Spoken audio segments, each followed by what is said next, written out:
बारिश हो रही थी। गांव के तमाम किसान अपने अपने खेतों में धान की रोपाई में जुटे हुए थे। पूरे गांव में बस एक ही घर ऐसा था जिसके हिस्से में कोई जमीन नहीं आई थी। उस घर के मुखिया रमेश का इकलौता सहारा उसकी चिकन बिरयानी की रेहड़ी थी। रमेश रोज सुबह उठता और गांव के किनारे एक विशाल पीपल के पेड़ के नीचे अपनी रेहड़ी सजा देता था। लगातार हो रही बारिश की वजह से रमेश की बिक्री पर बुरा असर पड़ा था। ग्राहक कम आ रहे थे और उसे रोजाना घाटा हो रहा था। एक दिन हर रोज की तरह गांव का मुखिया अपने नौकर कल्लू के साथ उधर से गुजरा। रमेश ने मुखिया को देखकर बड़ी इज्जत से आवाज लगाई। पधारिए मुखिया जी, आइए, प्रणाम, बैठिए। आज आपके लिए ताज़ा बिरयानी बनी है। नहीं रमेश, बैठने का वक्त नहीं है। दरअसल बात यह है कि मेरे खेत में कटी फसल पड़ी है। बारिश का मौसम है, सब अपने काम में लगे हैं। मुझे कोई मजदूर नहीं मिल रहा। पूरे गांव में बस तू ही है जिसके पास अपना खेत नहीं है। क्या तू चलकर मेरा अनाज ढोकर घर पहुंचा देगा? माफ कीजिए मुखिया जी, मुझे खेती बाड़ी का कोई काम नहीं आता। मैं ये सब कैसे कर पाऊंगा? इसमें क्या मुश्किल है, बस बोरी पीठ पर रखनी है और मेरे घर तक पहुंचानी है। मुखिया जी, अगर मैं वहाँ चला गया तो मेरी रेहड़ी कौन संभालेगा? वैसे ही बारिश की मार से ग्राहक कम हो गए हैं। जो चंद वफादार ग्राहक बचे हैं वो भी रेहड़ी बंद देखकर फिर नहीं आएंगे। तो तू मेरी बात नहीं मानेगा? बुरा न मानिए मुखिया जी, चाहे आपको कितना भी गुस्सा आए, मैं अपनी दुकान छोड़कर नहीं जा सकता।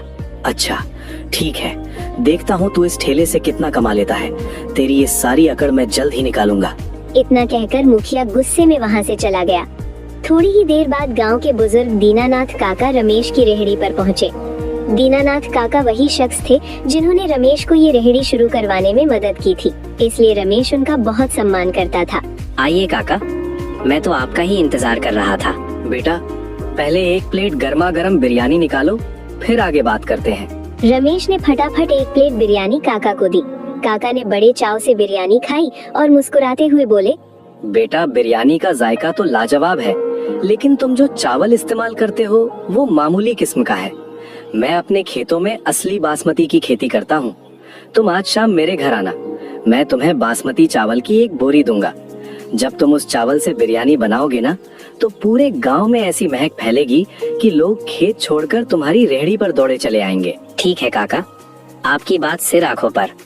मैं आज शाम को आपके घर जरूर आऊंगा, बस ये बारिश थोड़ी थम जाए।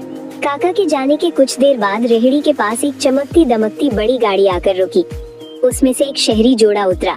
वो रमेश की रेहड़ी के पास आए और हैरानी से देखने लगे। अरे भाई साहब, इस मूसलाधार बारिश में भी आपने बिरयानी की रेहड़ी लगा रखी है। इस मौसम में तो लोग घरों से बाहर कदम नहीं रख रहे और आप यहाँ डटे हुए हैं। बाबूजी, क्या करूँ, मजबूरी है। मेरी एक छोटी बेटी है जिसकी तबीयत बहुत खराब रहती है। उसकी दवा के लिए कुछ तो करना ही पड़ेगा। मेरे पास न जमीन है न कोई और हुनर, बस यही एक रेहड़ी है। सुनकर बहुत दुख हुआ। चलो आज हम इनकी मदद करते हैं। हाँ, मैं भी यही सोच रहा था। ऐसे जरूरतमंद लोगों की मदद करनी चाहिए। भाई साहब, जरा एक प्लेट मेरे लिए और एक मेरी पत्नी के लिए लगा दो। हम खाकर देखते हैं, फिर आपको पैसे देते हैं। बाबूजी, चलेगा नहीं, दौड़ेगा। ये लीजिए आपकी प्लेट। आपकी दयालुता देखकर मेरा दिल बाग बाग हो गया। रमेश ने तुरंत दोनों के लिए बिरयानी परोसी। पहला निवाला मुंह में डालते ही दोनों के चेहरे खिल उठे। वाह भाई वाह, क्या बात है, ये स्वाद तो कमाल का है। मैं इसे 10 में से पूरे 10 नंबर दूंगा। नंबर की बात ही मत करो, ये तो 10 में से 10 है। ये लो भैया, पूरे 500 रुपए रख लो।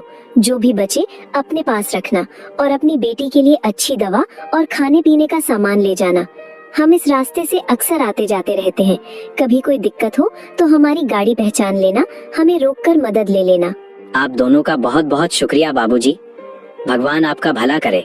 उन दोनों अजनबी मेहमानों की उदारता देखकर रमेश की आंखें नम हो गईं। उनके जाने के बाद रमेश ने काफी देर तक ग्राहकों का इंतजार किया, लेकिन बारिश तेज होने की वजह से कोई नहीं आया। तब उसने रेहड़ी बंद की और सीधे दीनानाथ काका के घर पहुंचा। वहां से चावल की बोरी ली और काका को पैसे देने लगा। अरे बेटा, मैं इन पैसों का क्या करूँगा, और तुम्हारे पास इतने पैसे कहाँ से आए? काका, आज रेहड़ी पर गाड़ी से बहुत नेक लोग आए थे। उन्होंने बिटिया की मदद के लिए ये पैसे दिए हैं। लेकिन काका, आपसे बिना पैसे दिए अनाज लेना मुझे अच्छा नहीं लग रहा।